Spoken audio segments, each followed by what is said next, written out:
Thank you very much, members of the media, members of the national community. I thought, given the fact that tomorrow is a holiday and then Friday gets squeezed in between the weekend and another holiday on Monday, that given all that has happened in the last week or so, that I would come before you and clarify a few things for you and give you the opportunity to place a few questions to me if you do have one or so. Let me begin by backing up a little bit to the developments of the last week by saying that the last week has been quite interesting from the standpoint that some very, I don't want to say anticipated positives took place, but we did have some element of anticipation given that we were working since last September on becoming Prime Minister of Trinidad and Tobago on the 9th of September. Soon after that, I had some long conversations with the President of Venezuela. And during those conversations, we undertook to focus on deepening the relationship between Venezuela and Trinidad and Tobago on the basis that we are very close neighbors, and while we may not speak the same language, that ought not to be a barrier, but we do have some interests, which if we work together on those interests, they can bring some significant benefit to both countries. So those discussions started last September, and it was followed by a number of working sessions between the technical teams of Venezuela and Trinidad and Tobago at the ministerial level and at the sub-ministerial level. And a very interesting development arose out of that. And that is that we have just signed a memorandum of understanding where Venezuela has agreed, and Trinidad and Tobago also agreed, to work together with respect to the urgent monetization of gas fields, which are not only on the border between Trinidad and Tobago, but in the case of the Dragon field, which are fields within Venezuela. Eastern Venezuela has a large province of hydrocarbons, and there are proven gas fields north of the Bocas area, which we call the Dragon fields. It's assumed that those fields have as much gas, and probably more, than the proven fields in Trinidad and Tobago at this time. And hitherto our discussions of recent months and the memorandum of this week, those fields were not in the discussion with respect to being produced for use in Trinidad and Tobago and onward to the international market. So the main thing that came out of that meeting this week and the work we've done in the last few weeks is that we have taken a decision that we'll create an entity that will set about to produce the gas from the proven fields, and there's an agreement that that gas will go to market by way of Trinidad and Tobago. Those fields are 17 kilometers away from existing pipeline in Trinidad, and if there is to be a new pipeline, Trinidad and Tobago is prepared by way of our national gas company, along with Venezuela, to ensure that that pipeline is built. What that would do is to ensure the longevity of the Point Lisa estate and downstream industries of a similar nature. We have only just signed an agreement with Mitsubishi for the building of a new methanol plant in Trinidad to put more methanol into the marketplace. But that agreement and the willingness by Mitsubishi and Neil and Massey and NGC to invest in that plant had a bit of a cloud over it, in that the question was, where will the gas come from? In the next few weeks, we should be spudding new wells in our deep water horizon. BHP Billiton is about to begin that drilling program in the deep water. And while we are very excited about the prospects of that deep water horizon, until the gas is found, the drilling program carries with it only an expectation. But we are very upbeat in what we are going to be expecting from the BHP drilling program. So the expectation was that within Trinidad and Tobago, we hope to expand our proven gas fields by way of the drilling program that's underway now, or about to start in the next few weeks or so. But the Dragon fields are proven gas fields. And the fact that we have agreed to make that gas available to the infrastructure in Trinidad and Tobago, once we operationalize this decision and put it into practice, put it into action, then the downstream in Trinidad and Tobago would have moved from a period of uncertainty and gas curtailment to a period of satisfaction, where there will be enough gas for a long time to satisfy the needs of the industries which are built in Trinidad and Tobago. What that does for us is to sustain what we have and even grow it into a larger industrial complex. What it does for Venezuela is that it brings gas that is not now going to market to the marketplace to be sold either as LNG or as raw material for downstream processing. So both Trinidad and Tobago and Venezuela would benefit significantly from this development. And this is new.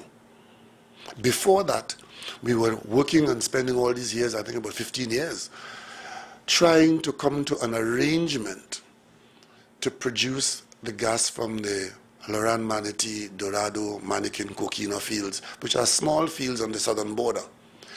But those fields are largely tied in with oil companies that have a significant say in what happens or what doesn't happen. And those discussions seem to be going on forever and ever, to the point where it is the point of view in some quarters that there may be some component that has no interest in producing that gas. And insofar as we were relying on that, we were kind of beginning to feel that maybe it's not going to happen. The Dragon field has more direct control because it falls to the government of Trinidad and Tobago and the government of Venezuela to deal with it, because the resources are in the hands of the government and there is no real major third party in the middle to obstruct that development. And that is why that decision between the government of Venezuela and the government of Trinidad and Tobago was so significant and would have already caught the attention of interested parties. And it is not just the NGC and PDVSA who would be interested in this. There are other people in the hydrocarbon sector in Venezuela for whom an outlet to Trinidad and Tobago brings a certain amount of excitement. And one of these interested areas was part of the discussions I had in London recently, and it has now created an opening of great promise for us here. So notwithstanding all that you've carried in the coverage of that meeting, the main thing of that meeting is the potential for us to access those larger Dragon fields of gas. And if that happens, then we in Trinidad and Tobago and Venezuela would be on to a new phase, not only of cooperation, but of economic prosperity. The other thing I want to mention is the national security issues. We have been in recent times seeing a lot of firearms on the street in Trinidad and Tobago, automatic weapons. And as head of the National Security Council, and speaking for the council, it is our view that much of those items are coming to us from South America. And therefore we have, in the face of a crime wave which is not abating in Trinidad, we have concerns about this unending supply of offensive weapons which are coming to us, and the ease with which our porous southern border can be penetrated by persons who are engaged in illicit activities. We've discussed this at length with the president of Venezuela, who was very understanding of it, and Venezuela also has a similar kind of problem.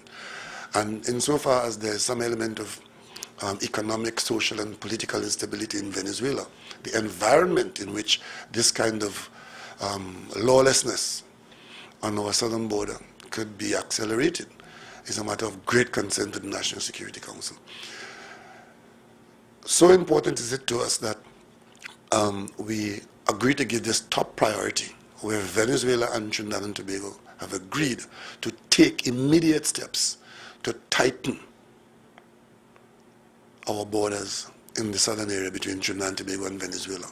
To that end, the first meeting of the Joint Security Coordinating Committee is to take place on Saturday, or is it Monday? But the cabinet today agreed. So the our Minister of National Security is leading a team to Venezuela in the coming weekend so that this work can begin. And Venezuela has agreed to have the security agency cooperation heightened so that we could confront the possible activities of persons who engage in criminal conduct, whether it is drugs, arms, or persons, because they all impact on the level of crime and criminality in Trinidad and Tobago and Venezuela.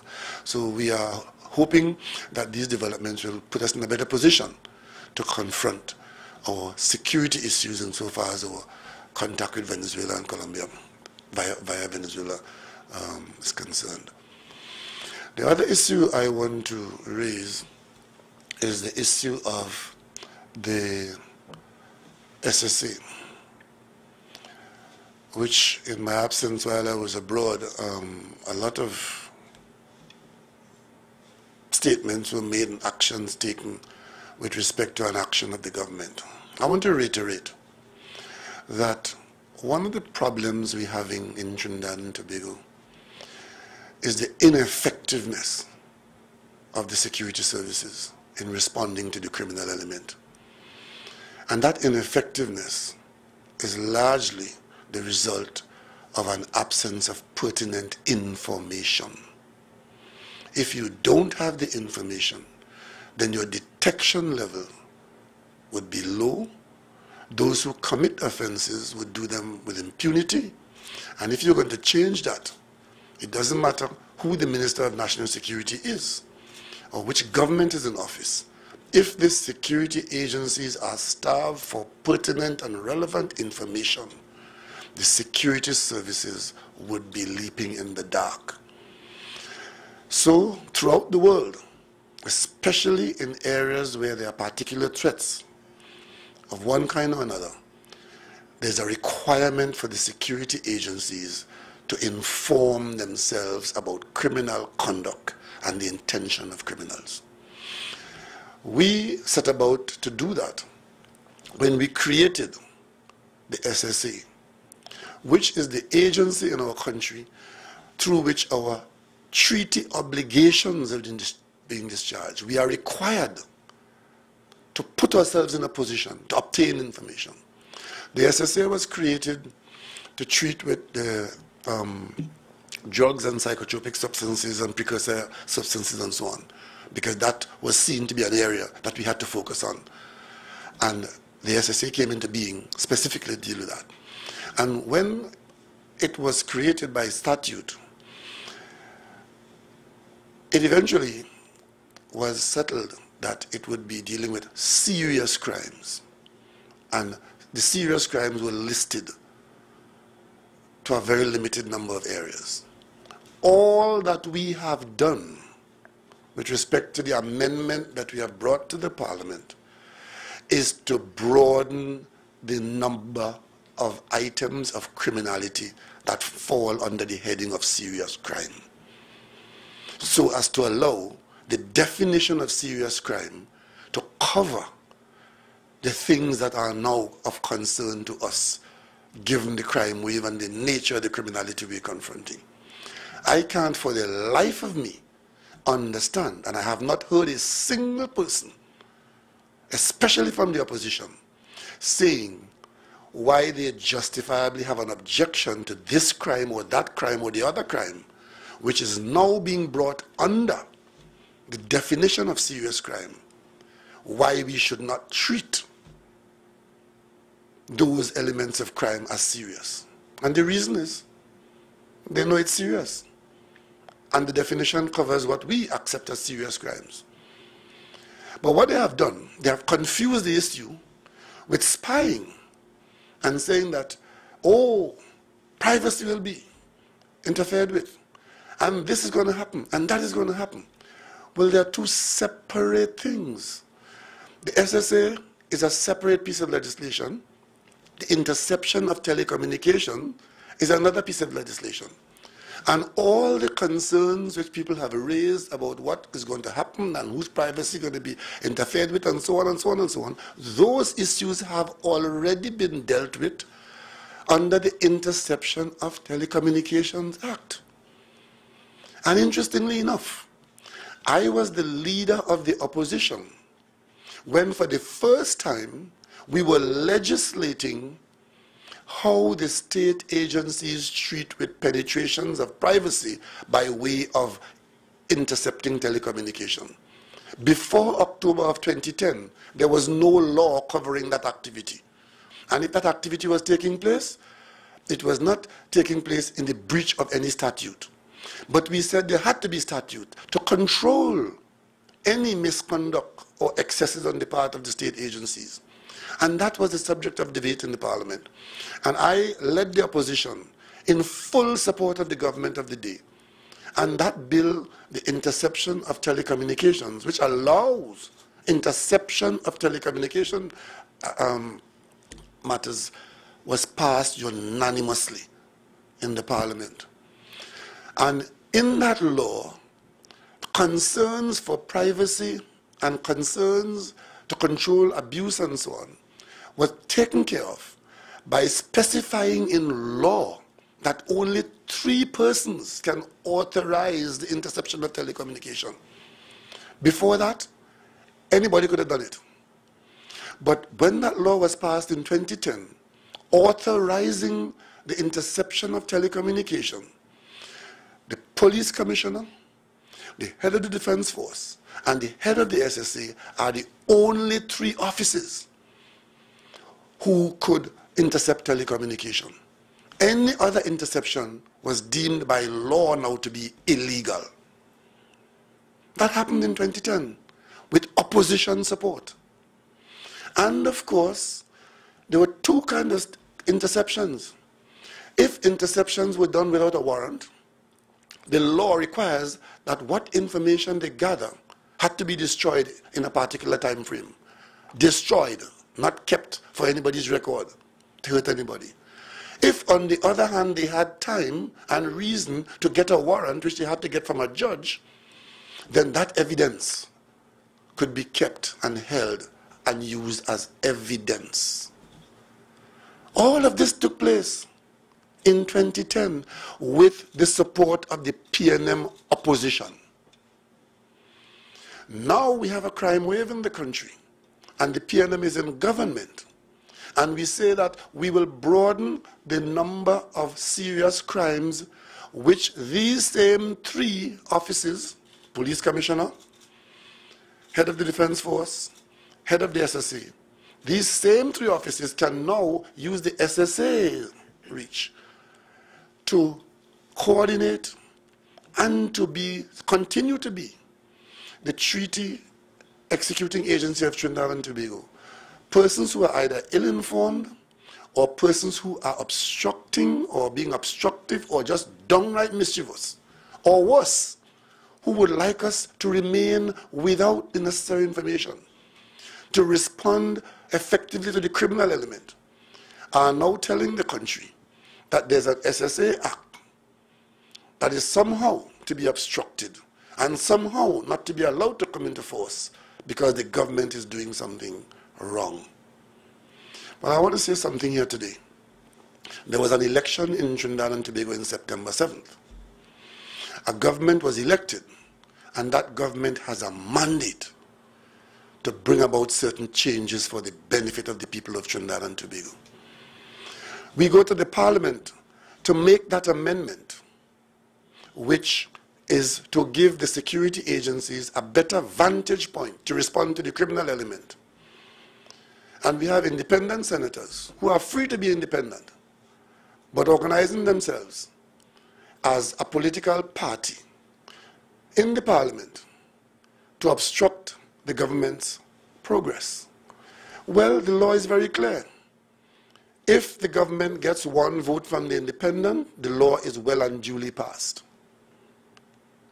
2 members of the independents voted with the government, and we're very happy for their support, because it allows the government to pass into law a very valid piece of legislation, an amendment, which doesn't create any new power for anybody to spy, but simply to identify new actions of criminality to be designated as serious crime, to fall under the definition of serious crime. That's all it does. And to allow the agency to train, and to allow the agency to accept resources for its execution of its duties. I don't know that the average person in Trinidad and Tobago has a problem with that. And therefore, that bill was passed into the parliament and is awaiting the assent of the president. In the meantime, we believe that that action would have contributed, once it is passed into law, it would contribute to the security services being less blind with respect to what is going on in and around us. The bill has been passed now for almost over 2 weeks. We are expecting the bill to be assented, and upon assent, the proclamation will come, and the security services would be in a better position to respond to the criminal element. And we expect that this will happen. The matter of what happens with opposition members, with independent members, is not a matter that will distract this government. We will take bills to Parliament, we will make our case, and we will expect that the citizenry will either stand with us or will see us doing what they do not support. It is the duty of the government to ensure that the security of the state is maintained and that there is a sense of safety in the national community. Everybody looks to the government to discharge those responsibilities. But it cannot be that you look to the government to discharge those responsibilities, but the operational side of it is in the hands of others who want to appear as though they have no interest in ensuring that the country effectively carry out these responsibilities.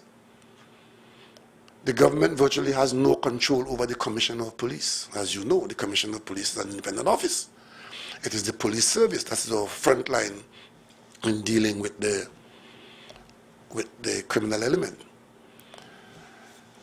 I will say no more for the moment, but the government will remain responsible for the security of the state, and the government will rely on the resources and the personnel who are made available to respond.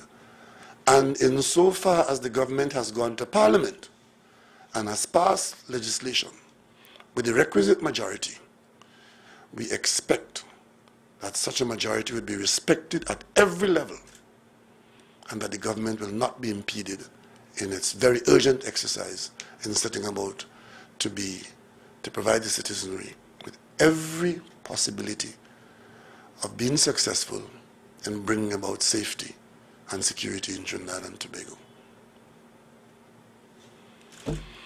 If you have any questions, I will take them now. Excuse Prime Minister, I was just wondering, did you have any concern about increasing, Trinidad and Tobago increasing ties, commodity ties, energy ties with Venezuela at a time when its economy seems to be on the verge of collapse, in a serious state, and there are concerns about the political stability in Venezuela this time? I'm glad you raised that question because it allows me to put it on the record that Trinidad and Tobago has absolutely no interest in getting involved in the internal political affairs of Venezuela. And what goes on in the politics of Venezuela is a matter for the people of Venezuela to determine who governs their country. But Venezuela is our nearest neighbor and provides us with the requirement to treat with that reality. Whatever goes on in Venezuela, good, bad, or indifferent, will have an impact on Trinidad and Tobago one way or the other, whether we like it or not. And therefore we need to pay attention to what's going on there. But insofar as getting involved in it, it is not for us to get involved in there. Secondly, whatever happens in Venezuela, good, bad, or indifferent, creates opportunities for us in Trinidad and Tobago. One opportunity is that if Venezuela finds itself in a position not being able to buy food elsewhere or to produce its own food, and we are in a position to supply Venezuela with manufactured goods, foodstuff or otherwise, it falls to us as a trading nation to supply. If we have goods to sell and there's a market in Venezuela, whether the politics is smooth or whether it is topsy-turvy, we are a trading nation. What has happened before is that there was no arrangement to affect the trade. As a matter of fact, we must be the only country in the world that has a neighbor 7 miles away. Are we not having any serious cross-border trade going on? The absence of a cross-border trade between Trinidad and Tobago and Venezuela is one of the shortcomings of our region. However, the discussions that took place between September and now have to a large extent dealt with that, because the concerns are Venezuela is in financial turmoil, as we are. How are they going to pay for whatever we supply? Well, you would have heard the president of Venezuela himself addressing that issue, saying that Venezuela has provided in Venezuela, in the relevant agency, under the relevant minister, a rolling $50 million US, which means that you spend it, you can replenish it, to buy a list of goods from Trinidad and Tobago. Again, I can't understand for the life of me why anybody in Trinidad and Tobago will have a problem with monies being made available in Venezuela so that they can buy from us here in Trinidad and Tobago. The circumstances in Venezuela might have driven that situation to come at this time, and we just treat it at this time. It's an opportunity for our manufacturers to maintain employment in their factories, to expand their production, and more, to get a little less cautious and to penetrate the Venezuelan market in a way that we haven't done before. And if we do that, we may create the kinds of trading links that ought to have existed a long time ago, because our factories can produce more. And if they produce more, then they earn more, then they hire more people. We rely very heavily on CARICOM, but we are pretty much saturated in the CARICOM market. We're talking about partial scope agreements right now with Chile, and we're looking at Costa Rica and so on. All that would have happened here is that in the current climate, in the current discussions, it appears as though we have come to a situation where we can get into the Venezuelan market in a way that we had not got into before, with the support of the Venezuelan government. And of course, in Trinidad and Tobago, we are going to support our manufacturers to make sure that whatever arrangement is put in place, that they can benefit, and we're asking them to go brave. So the government is able to give a guarantee that even if Venezuela's economic situation worsens, and it's projected that it could, that once they do send those products across to Venezuela, they will be paid for them. The products will go to Venezuela against the background that we have been given the assurance by the Venezuelan government that they will make the funding available. And that's where the figure of 50 million is coming. The Venezuelan government is putting aside the funding to make the arrangements workable. And if that approach doesn't work, maybe another approach will work. But for the moment, that is the approach we're pursuing. Just in terms of the issue of the gas supply, in terms of the Dragon field, the proven reserves, are those fields actually, have they begun production of those fields? No, there's no production of those fields. In fact, there's no infrastructure. And the infrastructure to those fields, the closest infrastructure is Trinidad and Tobago's infrastructure. And that is why this decision to bring those fields into the discussion is so far-reaching, because it would require infrastructure to a known gas supply. Yeah, there was sense, because we're trying to get at the diplomatic center to expose to a couple of ministers how much cubic feet of natural gas are in those fields. The figure we're familiar with is anywhere in the order of 12 or 13 trillion cubic feet, which is slightly above what we have as our proven reserves. And that is about the full extent of the provenance. So there are other areas that can be explored. But would it be that we have the capacity to do this level of extraction? Would we have to depend on other companies or other countries? We have what it takes to bring that gas to market in Trinidad and Tobago. You may recall that when we brought our East Coast gas to Point 14, the pipeline that was laid at the time was one of the largest pipelines in the world, paid for and operated by the National Gas Company. I think it was a 54 or 56-inch pipeline that exists from our East Coast into Point 14. So we've done these things. I mean, that's not a problem for the NGC. We got a pipeline from Hibiscus coming down from NCMA on the North Coast to Point 14. BG used to operate that pipeline. It's now Shell, and that pipeline is only 17 kilometers from the Dragon Field. Just shifting gears, one other question, Prime Minister. Given the voice notes that have been circulating that have caused some concern about whether or not there are threats by ISIS against malls here and so on, I'm just wondering, has the government received any or sought any sort of assistance from any other foreign government, foreign country, for assistance in dealing with any potential ISIS threat in Trinidad and Tobago? We have not, with respect to the particular thing on this weekend? In general? Oh, generally, yes. One of the reasons for my visit to the United Kingdom and the United States last week was to ensure that we maintain that line of communication and the understanding of the assistance that we require and the cooperation that we engage in between our major partners in national security. And that assistance has been is very forthcoming from the major countries that we interact with, the United States and the United Kingdom. And we are very well served by their involvement with us with respect to our training of our security personnel, creation of institutional arrangements to ensure that we get the benefit of what they do and that we improve our security based on what they can help us with. I must say, though, without saying too much, that there are concerns with respect to some areas of our ability to handle and share information with these metropolitan countries. And that's an area of serious concern to us at the level of the National Security Council.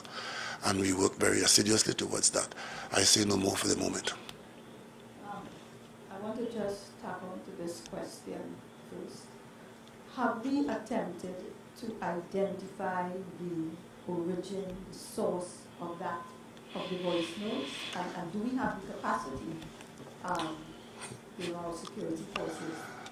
We have some capacity, but I don't know that that capacity has been able to deliver to us a source. What we do know is that it has not been determined that it is something that has an origin that we can identify as being realistic.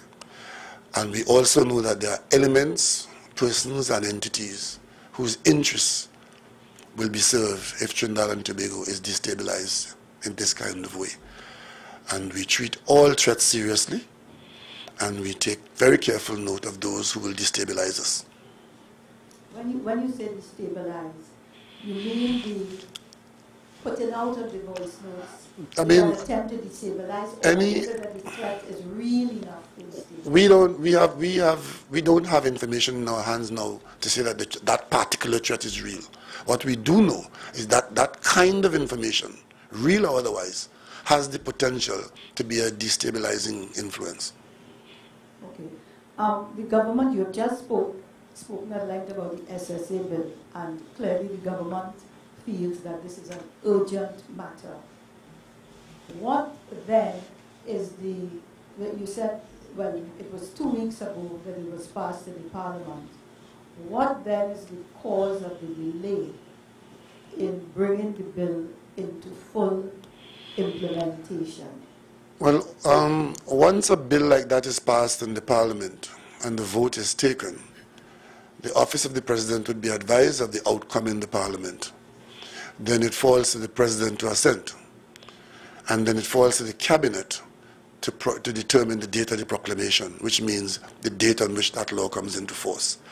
Without the presidential assent, the Cabinet cannot proclaim, and the work of the Parliament remains in limbo until the assent is had.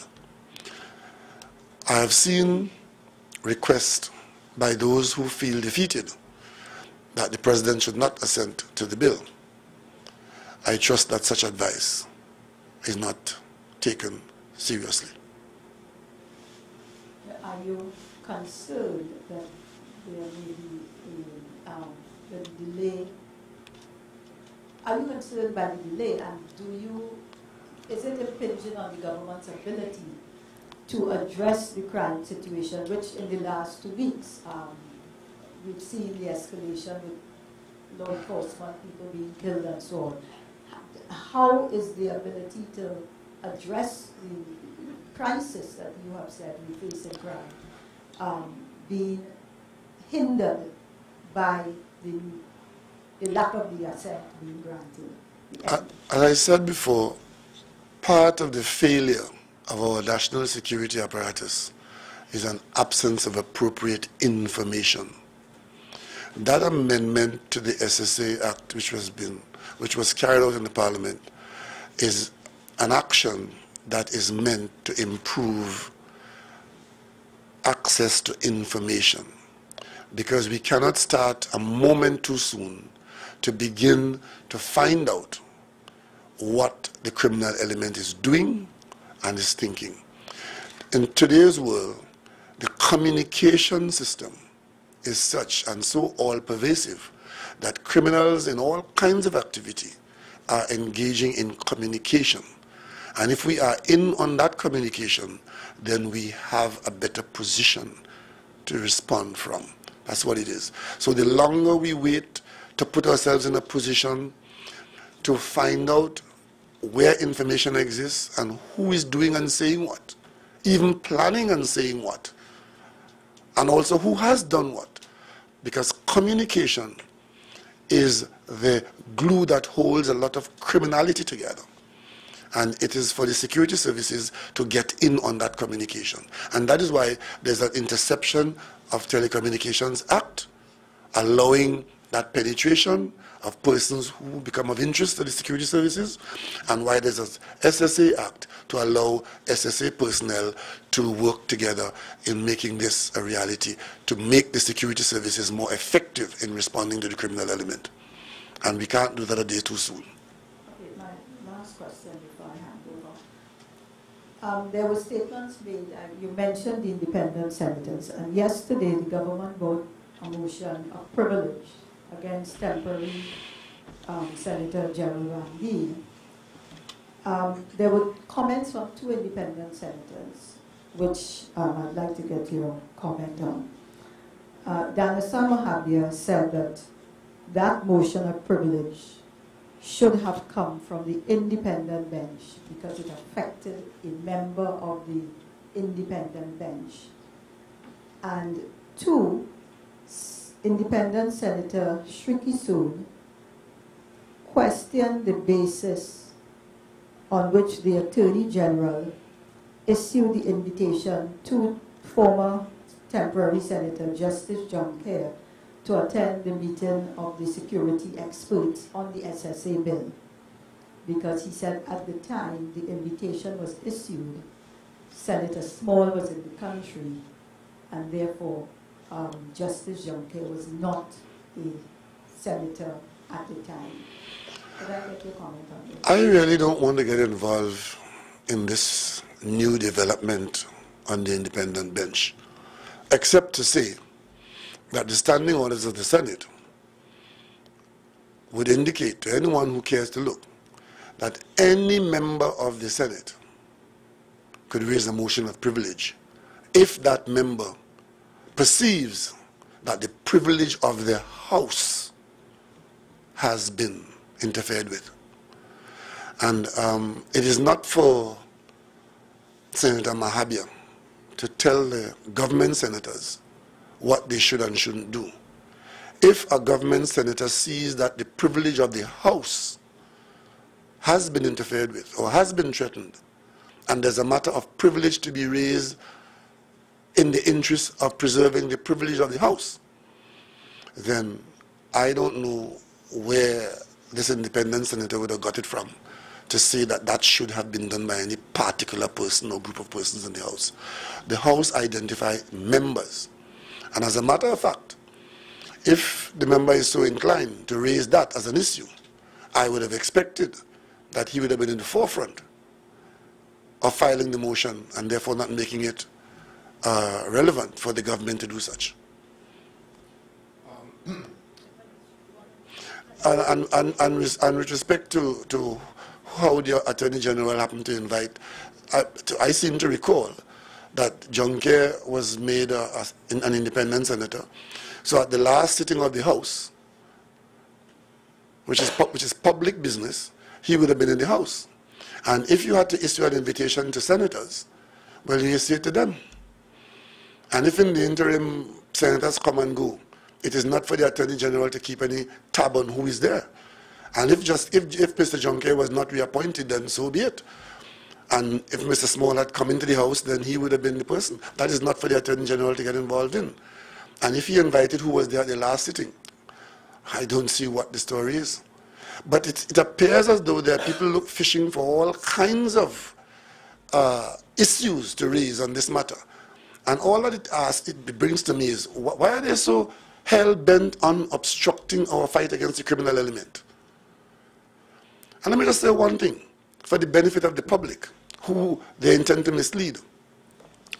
If my memory serves me right, I was in the Senate in 1987, I think it was, when the NAR brought to the Parliament, to the Senate, where I was a member, a bill which had the effect, or which was going to have the effect, of cutting public servants' pay and removing cost of living allowance. That bill came to the House. And a body of senators, the opposition, including myself, and the independents, very strongly opposed that bill. And my colleagues in the Parliament and on the independent bench were people like Gerard Furness Smith, Louise Horn, Alan Alexander, Senator Spence, and Krishna Bahadur Singh. Those were the independent senators then. And they opposed that bill. And the House was adjourned. And the following day we came, and one independent senator voted with the government. And the bill was passed into law, and public servants' pay was cut. I don't recall then that the opposition at the time launched any attack on the government or the independent senators because they voted in a particular way. We respected the vote of the independent member. But lo and behold today, the opposition, in attempting to obstruct the government and having failed, is now misleading the public about how many votes and who voted, and is questioning the member to the point of infringing the privilege of the member of the House. And that is what the population should look at. And what is worse, that vote that was cast with the government on that day was challenged in the court. And the court ruled that the government had acted illegally. And public servants had to get back the cost of living allowance. Remember that? And you know who was in the NAR then doing that? The same people who today making an issue of the John Clair vote, as though he did something wrong. It is not for me to defend Senator John Clair, but I'm defending the privilege and the right of any member of the House to vote as he or she sees fit. That is what is being challenged there. Questioning the root of our Constitution because their nefarious actions didn't succeed. I ask you today, if the bill had failed by one vote, how many of them would have been shedding tears for the government because we lost it by only one vote? They'd have been jumping up and down. The government is defeated. This government will not be distracted by the obstructionists. We have a job to do for the people of Trinidad and Tobago, and we'll do it to the best of our ability in the interest of the people of Trinidad and Tobago. Prime Minister, going back to the report of this alleged ISIS threat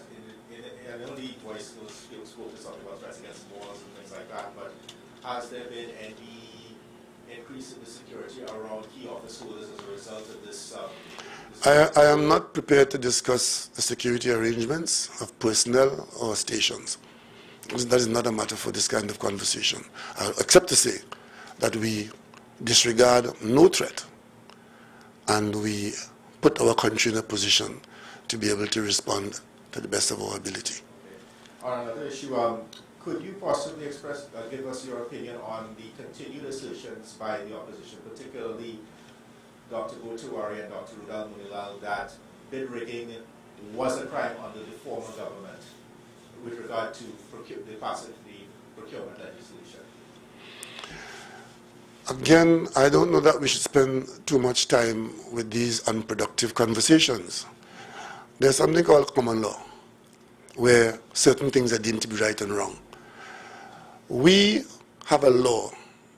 The label and the name of it is the procurement of and the disposal of. And the last government was very careful not to include in that law the disposal of land, spelled out in that law, for good reason. And Dr. Botuwari was the Minister of Government who brought that to the Parliament.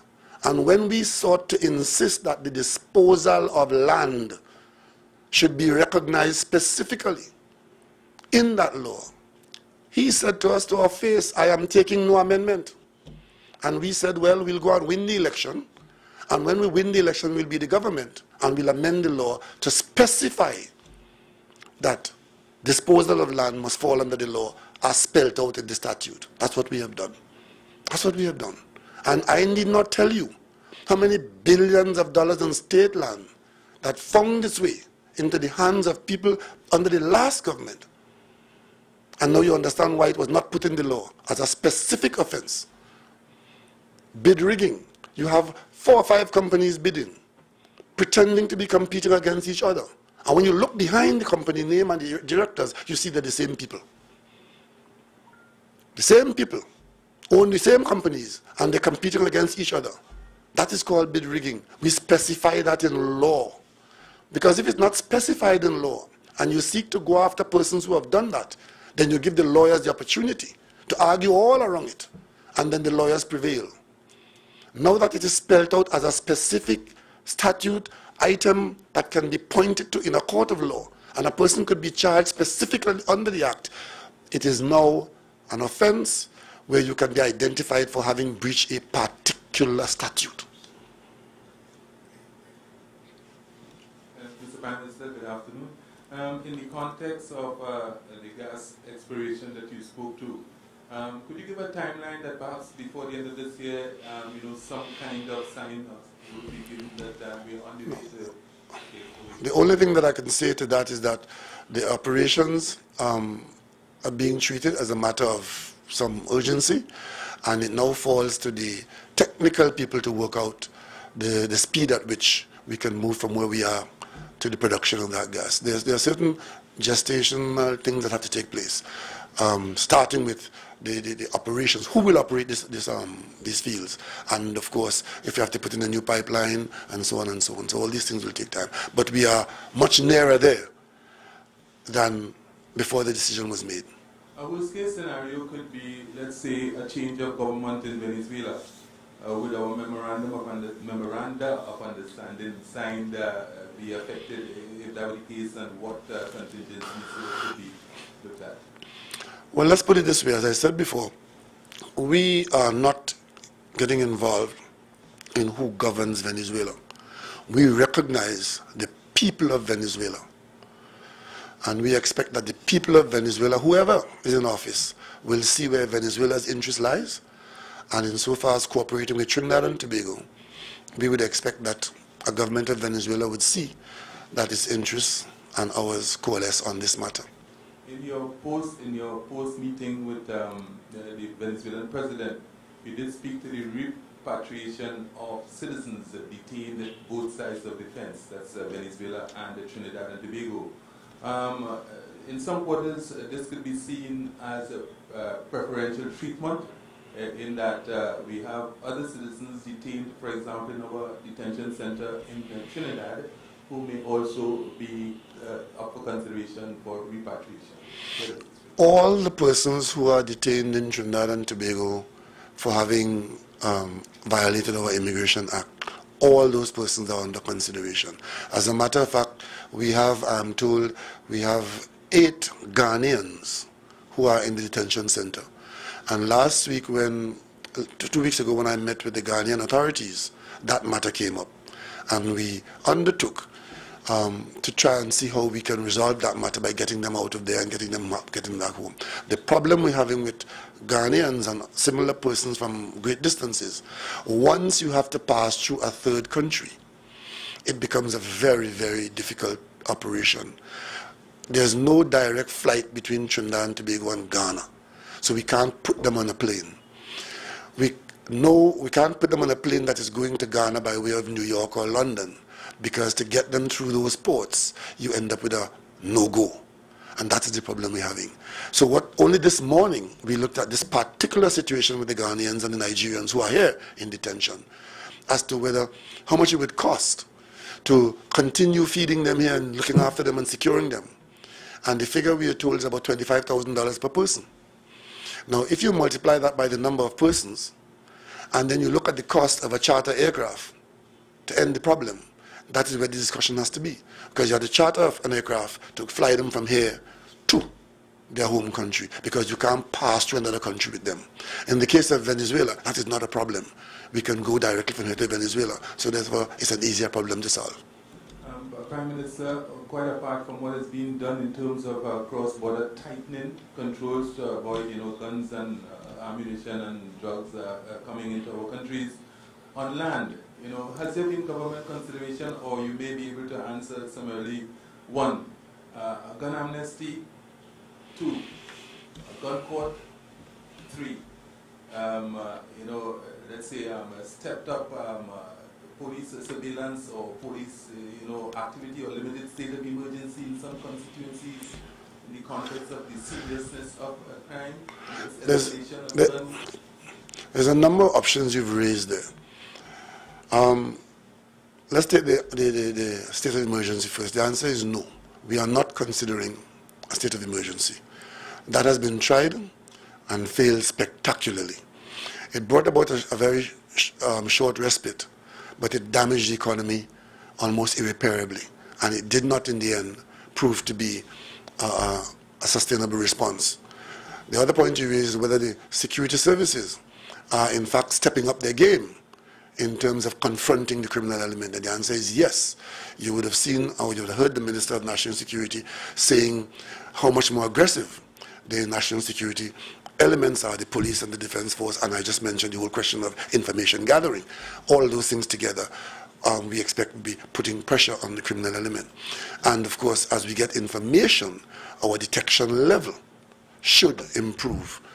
We are, in the government, very disappointed that even as we have gone past the parliament, the cabinet activity to set about to put a commissioner of police in place, that seems to be going at a snail pace. We want to reiterate, it is the job of the police service to confront the criminal element. That is their job. It is the responsibility of the government.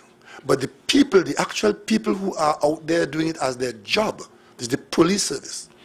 And we believe that proper, confident leadership at the top, leadership that takes responsibility for that assignment, that leadership being properly appointed, bringing onto the police service the level of heightened morale, would be a positive for Trinidad and Tobago. We do not accept that the current arrangement of an acting commissioner of police ad infinitum is the best way to manage our police service. And therefore, we would expect that all persons involved in accelerating us to the point where there's a proper commissioner of police in office, and the men and women under the commissioner are properly directed by starting with proper appointments and an improvement in the morale of the service, which we expect will be reflected in the effectiveness of the service, we believe that's one direction to go. And cooperation between the police service and the other arms of the state agencies, that cooperation should put us in a better position to respond to this rampant criminality. And finally, I want to say this. There was a time not too long ago when the bloodbath that we're facing now was a Laventil, East Port of Spain thing. Today, the news comes to us from every quarter, including Tobago, that there are people across the country who are prepared to engage in violent criminal conduct, resulting in homicides and a very poor detection level. And among us are a number of people who would have committed murder and go unhindered in our national community. That is a problem that cannot be allowed to continue. And it starts with a better response from those whose job it is to confront the criminal element. And that body of persons is the police service. And we want to do everything possible to ensure that the hardworking police officers are supported, the shirkers are removed, and that the management of the police service is a management worthy of the title. Okay, and last but certainly not least, the matter of possible refugees or refugee status. Where is our government's stance in this, in the context of we may have a drift of peoples from Venezuela given the crisis, that is the socio-economic crisis that they are facing, and we are hearing what is happening in terms of what's happening at Cedros, for example, in one instance. We are next door to a situation which could generate economic and other kinds of migrants. And it would fall to us to anticipate, such eventuality. We would do nothing to encourage refugees into Trinidad and Tobago. In some cases in Europe where they have a similar problem, some countries encourage them to come to their borders. We are not on that mode, but a person is only a refugee if they end up on your soil or within your border. And once they get there, that's when the problem arises. Until they get there, it doesn't arise. And if people turn up in Trinidad and Tobago seeking refugee status, the determination has to be made by us as to whether in fact they are refugees. And if they are deemed to be refugees, facing persecution or starvation or whatever the case might be, we have an international obligation by international treaty to respond in a particular way. So you see comments about what we should and shouldn't do. We have already, as an independent nation, part of the world community, we have already said what we will do if we end up with refugees within our border, wherever they come from. A person comes from Syria, they come from Ohio, and they declare themselves, once they end up here, and they declare themselves to be a refugee, seeking refugee status, we have already, by international treaty to which we have signed on, have determined how we'll behave towards such persons. And if the flow of persons overwhelm us or are beyond our ability to cope, then the United Nations High Commissioner for Refugees has to get involved. The world community has to get involved. So in this matter, we are not alone. Wondering, Prime Minister, so I'm reading here that the PNM's Women's League has registered a strong objection by the decision by the President to appoint a particular independent senator. I'm wondering, as leader of the party that forms the government, is that reflective of a governmental view on the appointment of this temporary senator? Because as I understand it, it's really the discretion of the President to appoint independent senators. The PNM's Women's League is free to express its point of view on any matter, even a matter on the government. In this case, the PNM Women's League expressed a point of view with respect to an appointment by the President, and I have no further comment to make on that. And the government is not at this time commenting on the President's appointment, except that we acknowledge that it is the responsibility of the President to make appointments to the Senate and elsewhere, and we expect that the President will act in the interest of the people of Trinidad and Tobago. Just finally, for me, when the President met with President Maduro, and had a conversation with him, and one of the things he raised was, for example, President Carmona said he understood we have extra electricity supply due to the closure of the steel plant. Maybe he should speak to you about that matter. Was that in any way the president stepping outside of his bounds, or? It is not for me at this time to comment on the president's bounds. The president is, he has his, well, you know what powers he has. But we're not going to take any issue with that. I mean, again, the national community observes these things. We are a growing nation. We are a developing nation. And this is part of our evolution. Thank you very much.